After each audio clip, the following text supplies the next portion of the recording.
स्वाधीन त्रिविध चेतना चेतन स्वरूप स्थिति प्रवृत्ति भेदम् क्लेश कर्माद्यशेष दोषा संस्पृष्टम् स्वाभाविकानवधिकातिशय ज्ञान बलैश्वर्य वीर्य शक्ति तेजः सौशील्य वात्सल्य मार्दवार्जव सौहार्द साम्य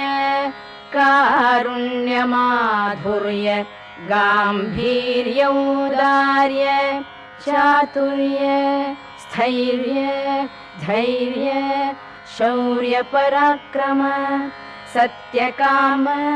सत्यसंकल्प कृतित्व कृतज्ञताद्य संख्येय कल्याण गुणगणौघम